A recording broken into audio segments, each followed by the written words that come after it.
শ্রীম কথিত শ্রী শ্রীরামকৃষ্ণ কথামৃত।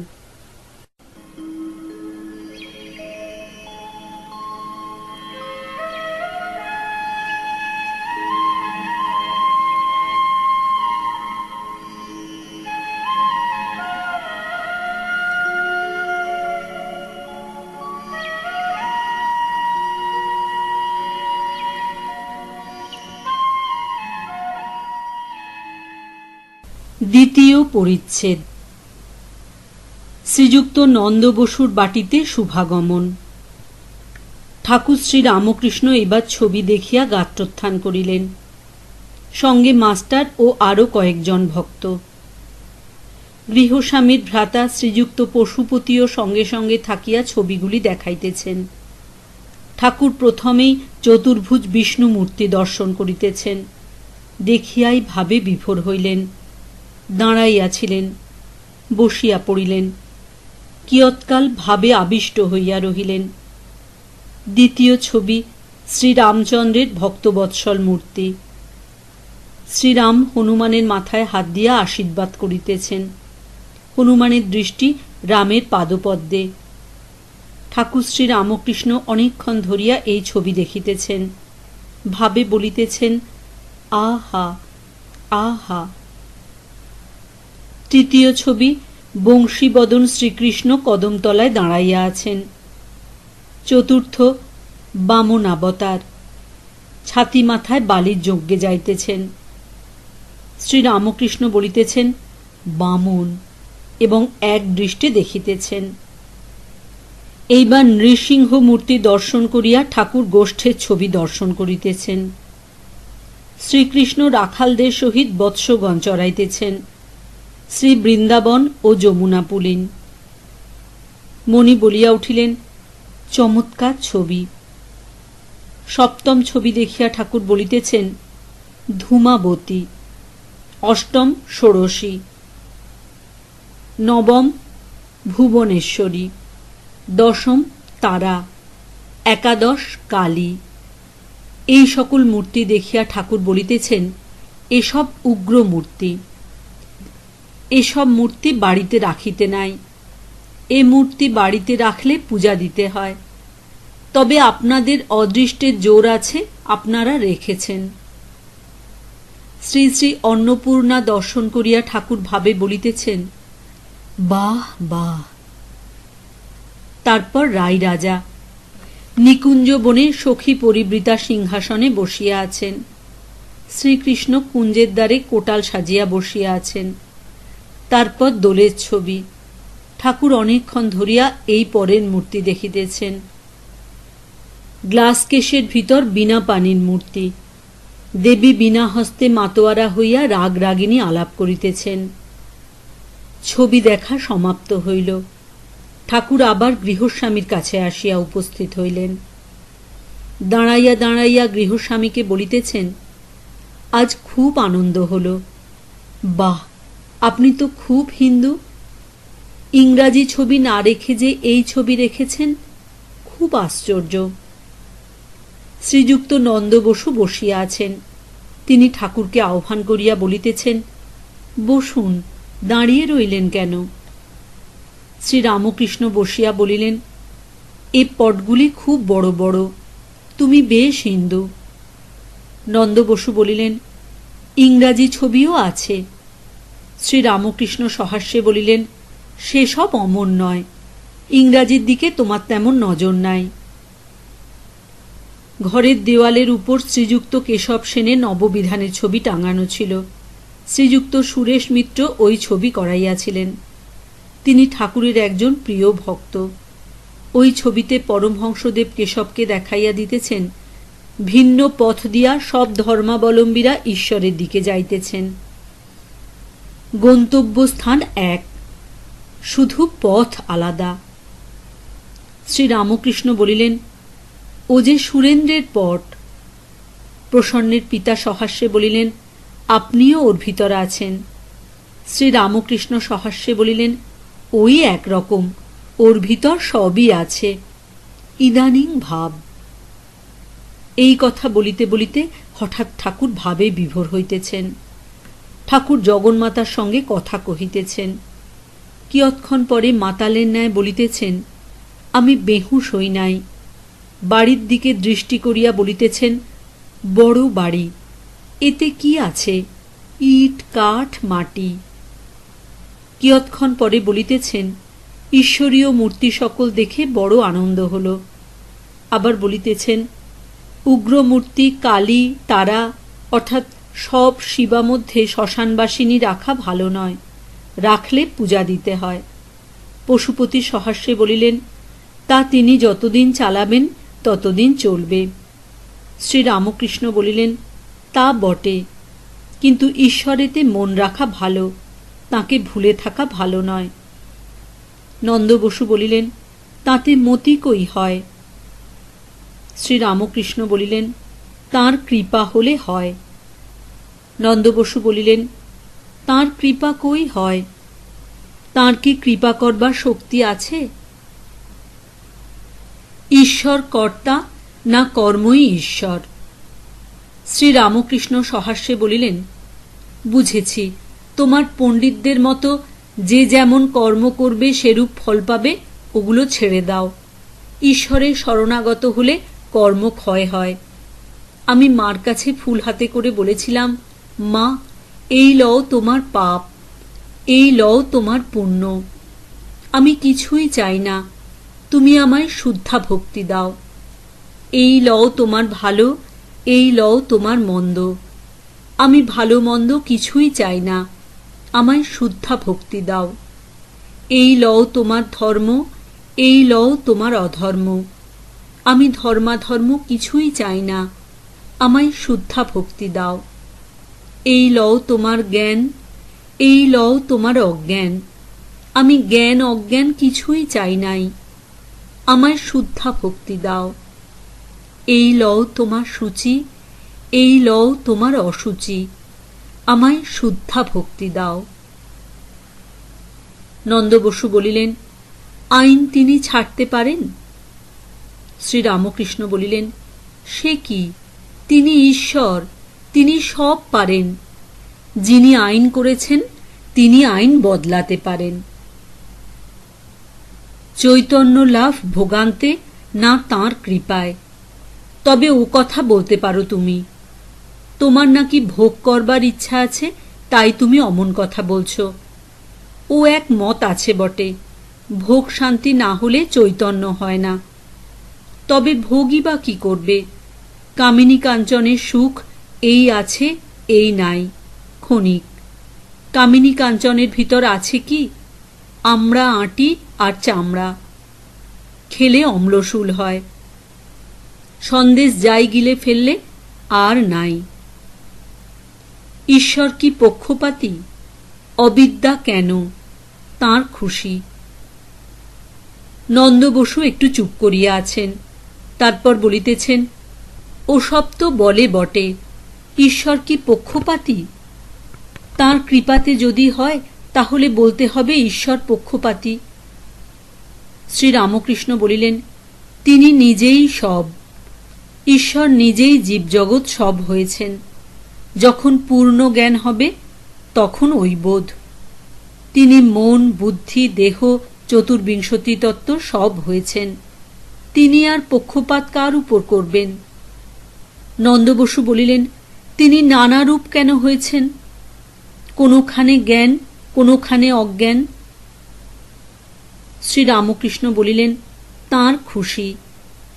অতুল বলিলেন, কেদারবাবু বেশ বলেছেন। একজন জিজ্ঞাসা করেছিল, ঈশ্বর সৃষ্টি কেন করলেন? তাতে বলেছিলেন যে মিটিংয়ে তিনি সৃষ্টির মতলব করেছিলেন সে মিটিংয়ে আমি ছিলাম না। সকলের হাস্য। শ্রীরামকৃষ্ণ বলিলেন, তাঁর খুশি। এই বলিয়া ঠাকুর গান গাইতেছেন, সকলই তোমার ইচ্ছা, ইচ্ছাময়ী তারা তুমি। তোমার কর্ম তুমি করো মা, লোকে বলে করি আমি। পঙ্কে বদ্ধ করো করি, পঙ্গুরে লঙ্ঘাও গিরি। কারে দাওমা ব্রহ্মপদ, কারে করো অধোগামী। আমি যন্ত্র তুমি যন্ত্রী, আমি ঘর তুমি ঘরণী, আমি রথ তুমি রথী, যেমন চালাও তেমনি চলি।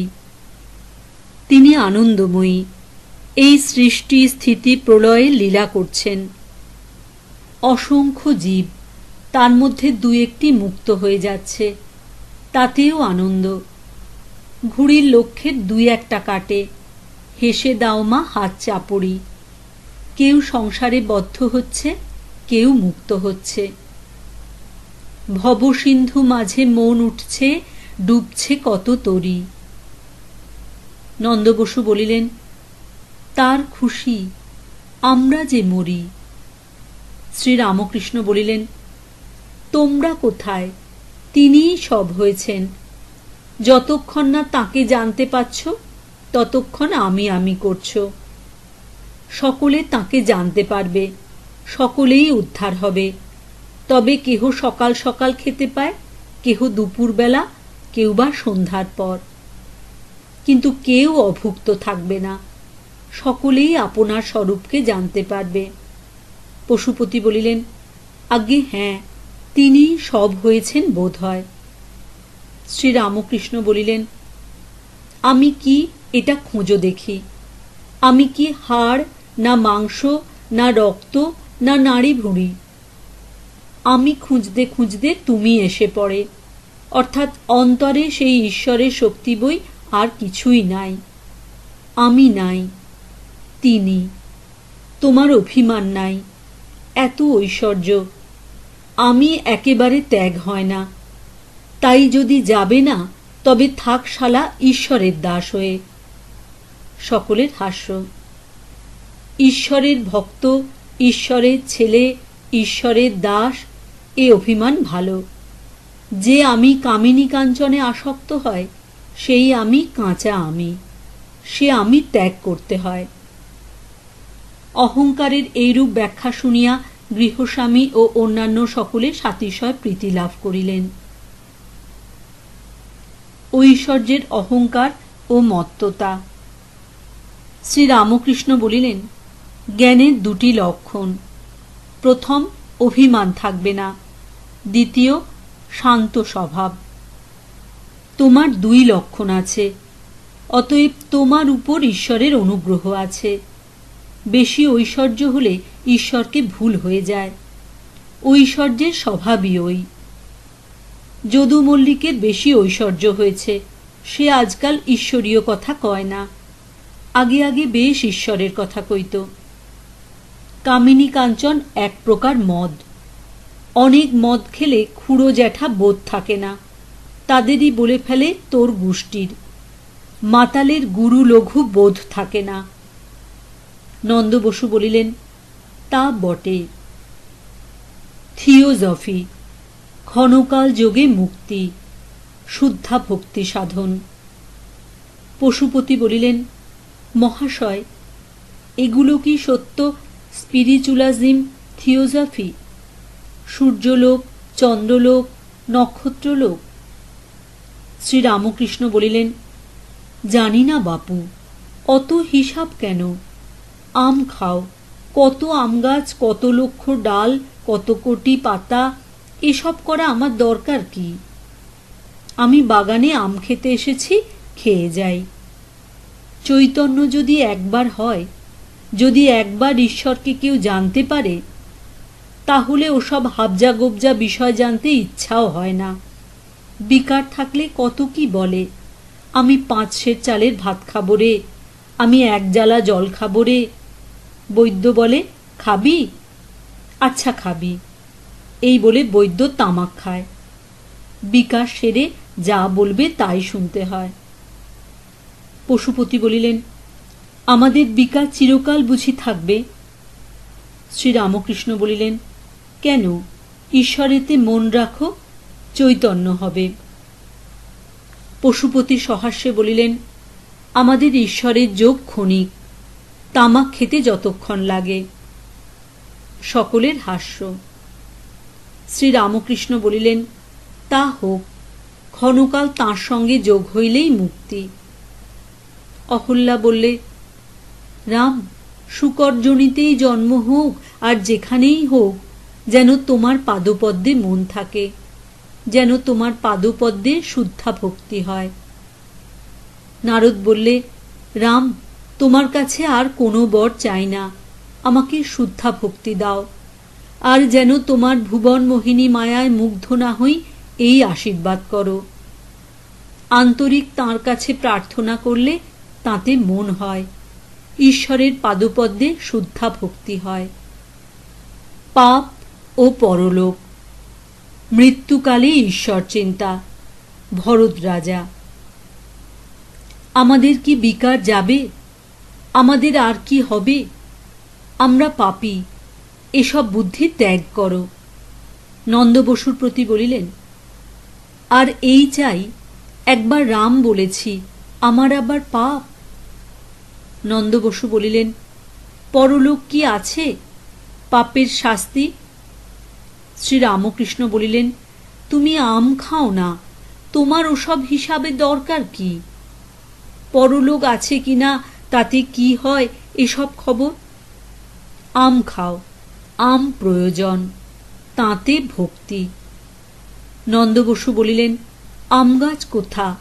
আম পাই কোথা? শ্রীরামকৃষ্ণ বলিলেন, গাছ?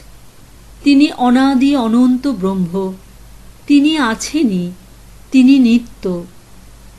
তবে একটি কথা আছে, তিনি কল্পতরু।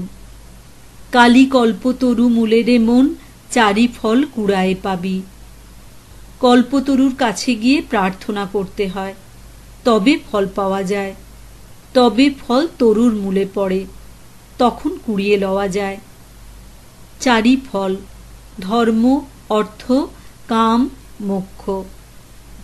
জ্ঞানীরা মুক্তি অর্থাৎ মোক্ষ ফল চায়, ভক্তেরা ভক্তি চায়, অহেতুকী ভক্তি। তারা ধর্ম, অর্থ, কাম চায় না। পরলোকের কথা বলছো? গীতার মত, মৃত্যুকালে যা ভাববে তাই হবে। ভরত রাজা হরিণ হরিণ করে শোকে প্রাণ ত্যাগ করেছিল, তাই তার হরিণ হয়ে জন্মাতে হলো। তাই জপ, ধ্যান, পূজা এসব রাত দিন অভ্যাস করতে হয়। তাহলে মৃত্যুকালে ঈশ্বর চিন্তা আসে অভ্যাসের গুণে। এরূপে মৃত্যু হলে ঈশ্বরের স্বরূপ পায়। কেশব সেনও পরলোকের কথা জিজ্ঞাসা করেছিল। আমি কেশবকেও বললুম, এসব হিসাবে তোমার কি দরকার? তারপর আবার বললুম, যতক্ষণ না ঈশ্বর লাভ হয় ততক্ষণ পুনঃ পুনঃ সংসারে যাতায়াত করতে হবে। কুমারেরা হাঁড়ি সরা রৌদ্রে শুকুতে দেয়, ছাগল গরুতে মারিয়ে যদি ভেঙে দেয় তাহলে তৈরি লাল হাঁড়িগুলি ফেলে দেয়। কাঁচাগুলো কিন্তু আবার নিয়ে কাদামাটির সঙ্গে মিশিয়ে ফেলে ও আবার চাকে দেয়।